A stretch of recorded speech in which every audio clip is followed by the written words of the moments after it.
Hello, everybody. Thank you for tuning in to this episode of the Sapphire Sessions. Today, I'm joined by Chloe Albert, who is a singer-songwriter and performer here in Proctor, BC. I've grown to be quite a fan of Chloe and her music by now, so getting the chance to sit down and learn a little more about her and her music, I'm really excited for. Let's just start at the beginning. Where did you grow up, and was music a part of your life from those early days? Yeah, I grew up in Edmonton, Alberta. Mm-hmm, okay. My folks are from opposite ends of the country, Quebec and Vancouver, and they met in Edmonton, and so I grew up there. We didn't have a lot of music around growing up, but my folks both were big music fans and went to all the music festivals, and so in some ways, music was always part of my life. But, I grew up playing piano lessons when I was 5, like so many little girls do. My mom played guitar a bit, so we always had this guitar in the house. Yeah. And she would play it from time to time, like at gatherings. And when I was around 14, 15, I think that's when Around Lilith Fair started, and suddenly I had this huge interest in her guitar. So she taught me a few chords, and that was kind of where it started. Yeah. Was that kind of inspiration from Lilith Fair kind of a defining moment of when you realized, like, oh, I love music already, but this is something I want to do? For sure. Yeah. I mean, I always loved music. I used to always, used to dance, not formally, but like I would dance a lot at home and play my instruments, but I never really had, I think, thought about career in music. And then when I saw all those amazing women doing their thing, that was when it was like light bulb. Yeah. Cool. Yeah. Do you remember the first song that you ever wrote? I was actually just thinking about that the other day. I remember, I do, and it's been really fun to kind of like layer by layer has been coming back, remembering those songs. I think it was probably around 15, 16. And it was kind of 2 songs that came at the same time. And I do remember them. A good friend, my best friend, she had bought me, I wrote those 2 songs, and she bought me a gift certificate for a local little studio. And it was more of like almost like a karaoke kind of a studio. It wasn't like a music studio, but they did these little demos. And so I recorded those 2 songs, and it was so cool because the lady who worked at the front desk, it was really just her and then the engineer, and she asked if she could buy my demo when I was done. Can I buy a copy? And it was just a sweet moment. Aww, and that's super sweet. Yeah, it made me feel good and want to write more songs. Totally. How do you feel from those very first demos till now that your songwriting tendencies have changed? It was funny, like thinking of those songs, because I realized something that I hadn't really observed, which is that, I think the essence of who you are, like you are who you are. And so the essence of those songs was really funny to think about, because I was like, that's what I still write.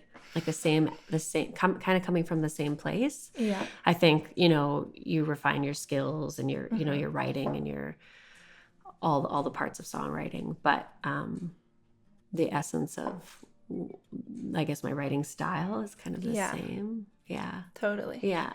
When something's so passionate, and when you love something so much, like this kind of art, it really just is you.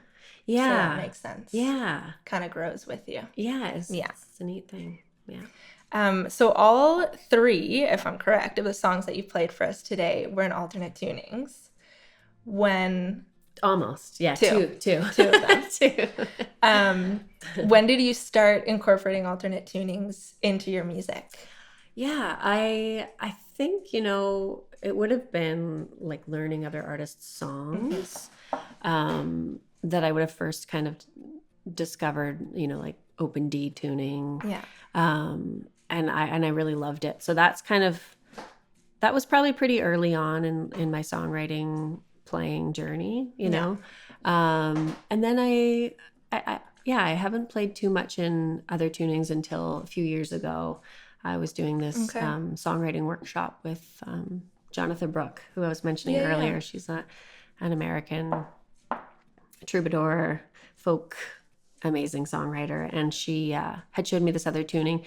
But I've always found that, and I don't know if you find this too, but playing in different tunings, like it really opens up different channels for like kind of almost instantly. I remember as soon as I tried that open D tuning for the first time, you know, wrote a song, and then I've done like variations of that tuning that are close in another song. Yeah. So I still I still want to explore more with other tunings, except that it's a colossal pain at shows to change your guitar tuning all the time. Totally. But it really opens things up for me big time. Yeah. Kind of like playing different instruments does too, you know? Totally. Yeah, I agree completely. Yeah. Yeah.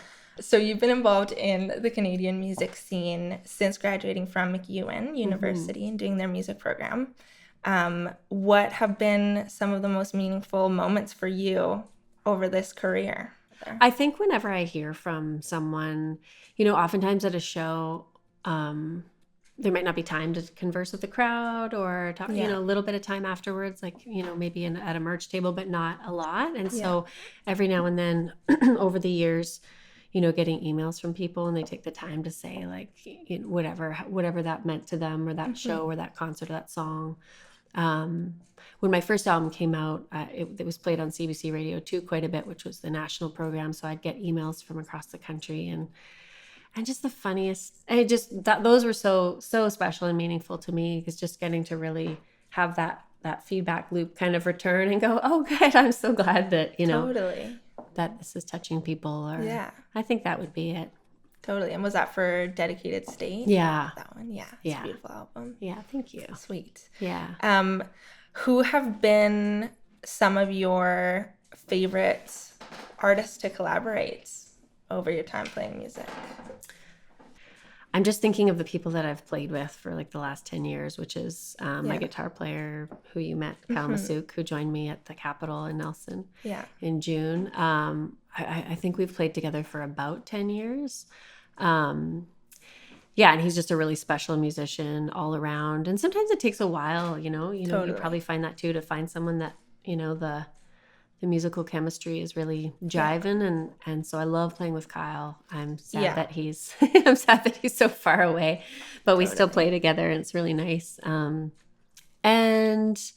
I have another band called the Carolines. I love singing with those women. So we do a lot of 3-part harmony, and they're dear friends, and we still play, but not as often these days. Yeah. But I was doing a little bit of looking into the Carolines because I saw them on your page, and I found out that one of the ladies, one of the other 2 ladies, used to be in Kokopelli, the choir in Edmonton. Yeah. I guess Korora now. I thought that was so funny because the 2 choirs that I sing in here, in Nelson, Corazon, and Laline, are kind of sister choirs of that choir by now. Oh, cool. Because for years, I think longer than I've been in the choirs, probably decades at this point, they've been getting together and doing shows together and tours together around kind of like Victoria, Kelowna, Edmonton kind of thing. So it's pretty funny. Just a couple of degrees of separation all this time. Yeah, that's wild. Yeah, she actually is the head of the vocal program at MacEwan now. Her name? What are the names of the so that's Katie Perman, and then Perman. Leslie Gruen is the other one. Cool. Yeah. Nice. Yeah. Okay, well, I want to switch the focus back to your songwriting. I was stoked to hear that you're going to play Million Reasons today, because it's one of my favorites of yours by now. Cool. And yeah, I don't know if this is your intention when writing your songs, but something I've noticed could just be my interpretation of your songs, but listening to them, there's this theme of resilience that I find really beautiful, and I find keeps coming up in your songs. And in Million Reasons, I feel like it embodies kind of what I mean by that so beautifully, because you go from the one line where you say, pain is the price that you'll pay for carrying on this way, which I think probably will strike a lot of people for a lot of different reasons. It's a pretty relatable and impactful statement. And then not long after that, it might be my favorite lyric of yours, but also in general, I don't know, it just hit me really strongly, was life is ours to get a dream and make it fulfilled. Yeah. It's so oh gosh, don't! Oh God. No, it's all good. It's so beautiful. I love it so much. Beautiful. So thank yeah, I just you. wanted to like have a moment for your poetry. Oh, thank you. And you're obviously such a creatively resilient person. What is it that keeps you what is it that keeps you coming back to writing and performing and music? Like practically speaking, I know that the first time it would have been after my first album, I experienced this sort of like, writer's block. And I was like, I don't think I'll ever write another song again. And so like, I think mentorship or like people who've done this, who came before I did, I definitely took a lot of, I learned a lot from them, and just that, no, this is a thing that happens to a lot of us, and you can, and you will, write again. That's really helped keep me going. I sometimes wonder if I didn't have that mentorship, if like I actually would have just stopped. Totally. I don't think I can do that again. Yeah, it's huge. Which is so funny now because that was a long time ago. But I think the older I get, I realize we all are given different gifts, and I don't think I really realized too that this was like music was maybe a gift, and so I think I spent so many years being so self-conscious or like, feeling not good enough, and it's such a shame, but I guess it's part of being human and growing up. And then I realized, oh, okay, all these people are saying they're feeling touched, and I'm like, I need to get over that. And so I think it almost feels a bit like, what better way to spend your life than, I feel like your gifts are meant to be used. This feels like a very obvious thing to say now, but that's a big part of why I do what I do, is I've realized too, I was always a bit of a chameleon, and I worked all kinds of jobs and different jobs, and kind of it used to be more important to me to sort of be status quo and like fit in and just not be too out there. And so, and so I think, but what I realized in doing all these different things was that actually my time and efforts and whatever I did, there was no better place that it had the payback or the rewards than in music. So I was like, oh, this is actually what I'm like kind of the best at in terms of like, any other job I could do. Totally. That took me a long time to figure out. And then I think the other thing is just like kind of thrill of the chase. Like there's no better feeling than writing a song that feels good. Like that feeling of like, even if no one ever heard it, the deep fulfillment that comes from creating something out of nothing that really just like resonates and feels good is so rewarding. So I think I always want to keep kind of chasing that. And it's funny, I'm so glad to hear you say that about that song because one of my many self-conscious sort of paranoias was that I always worried, because I write a lot of songs that I worried that they would come off as like preachy or like just too much for people. And it wasn't until actually, like, I don't know how many years ago, but I came across this artist. His name is Ben Rector. He's from the US. And someone told me to give it a listen. And I just really, really, really, really love his music. But what I noticed was that he has the same thing. Very similar quality of like whatever you want to call it. I can't remember what you called it. Resilience. We won't call it preachy. We'll call it, resilience. And I was like, oh, like my song twin. Not to compare myself to him, but but that sort of, sometimes seeing someone else do something helps kind of open up or give you feels like it gave me license to like, oh, it's okay, Chloe, just keep writing your songs the way you write them. Kia, I'll switch our focus now to kind of this place that we both find ourselves now in our life. What drew you to Proctor of all places from Edmonton? Well, my husband grew up here, so and we've been coming here for summers for 20 some years, and I mean it's a pretty beautiful place, so I always loved it. Didn't know that we would necessarily move here, but then all of a sudden, when we did about 3 years ago, it was like I just had tunnel vision. I was like, we must get there, to the area anyway, Nelson or Proctor. But it just kind of worked out that this worked out to be something that could work for us, and it's such a lovely community, and I've grown to really, really, really love it. So you also are a teacher, right? You teach music here in Proctor. Yeah. How has that experience kind of influenced or affected your relationship with the greater community in Proctor and Harrop?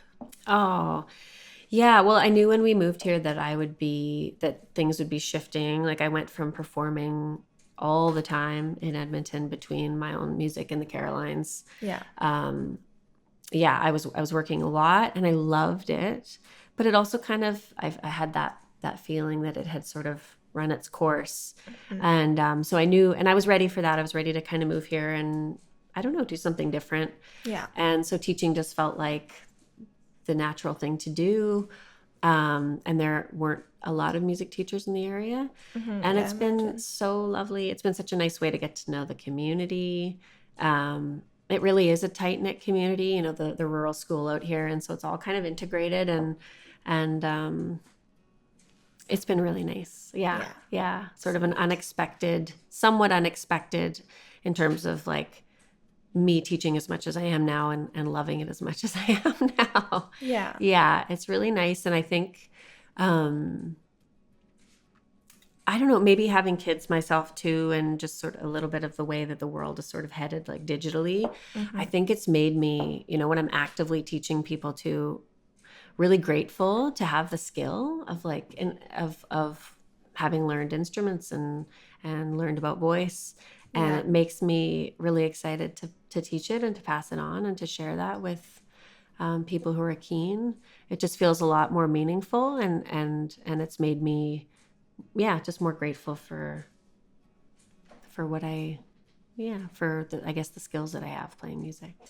Are there any musicians local to the Kootenays that you kind of maybe have your eye on wanting to collaborate with sometime?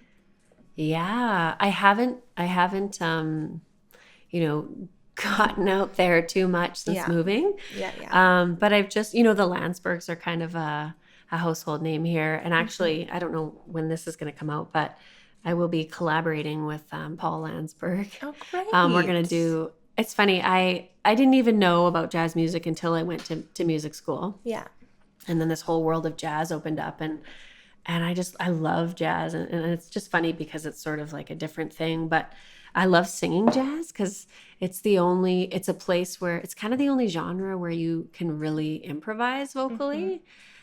And like just the swing music, and I just love it. So when we moved here, I had this dream of like having a semi-regular like jazz gig where I could just get to sing old jazz standards for fun. Anyway, so Paul's been doing the jazz at Hume for at the library. I think he said 25 years or something, which is it's wild. something like that. Yeah. Yeah. So I'm going to join him next December 30th. Oh, that's great. Yeah. That's awesome. Yeah, I'm looking forward to that. And then like Sean from Moon Tricks. I haven't gotten the pleasure of knowing him and Zoe super well, but but I've thought about it. I was like, oh, we both live in Proctor. We should do something. Yeah. Yeah. Yeah. And otherwise, maybe you and I can do a collaboration. Or anytime. Yeah. Anytime. Yeah. Yeah, lovely. Yeah, I love Laura and Paul so much. That's great. They're amazing. And also Holly Hyatt, who I don't know at all, never met Holly. Hi, Holly. But I also sort of think it'd be really fun to play with an all-woman band one day. Totally. Yeah, and she's got such a unique style. I feel like, I don't know, that bluesy side of things that she brings. I don't know it either, but I definitely have heard her music would kind of complement a style that you could bring as well. Yeah. That would be cool. Those are just ideas in my head. But Totally. Well, that's how it all starts. Yeah. Okay, so I do have one final question for you. You are an incredibly experienced and skilled songwriter at this point in your life. You're welcome. What advice would you have for a songwriter just at the very beginning of their songwriting journey? It's so important to preserve the sort of essence, like we talked about earlier, the essence of you. That is just the most important thing. So maybe this is contrary to, I think sometimes when people are just beginning, they think they need to collect and gather all this like information and tips and like how-tos. But I would sort of say the opposite. I would say just like do your thing, right? And then if you find yourself having questions or wanting feedback, then go get that from the people that you feel you want it from. But otherwise, I would just say make sure to preserve that, what makes you uniquely you. Yeah. Totally. Yeah, beautiful. Yeah. It's good advice for life. Yeah, for life, totally. Yeah. Okay, well, Chloe, thank you so much for joining me. This has been awesome. Lovely. Yeah. Thanks, and a thank you also to Barry and Ursula for generously providing us their home. A beautiful home. And then one final thank you to all of you as well for joining us again for this episode of the Sapphire Sessions.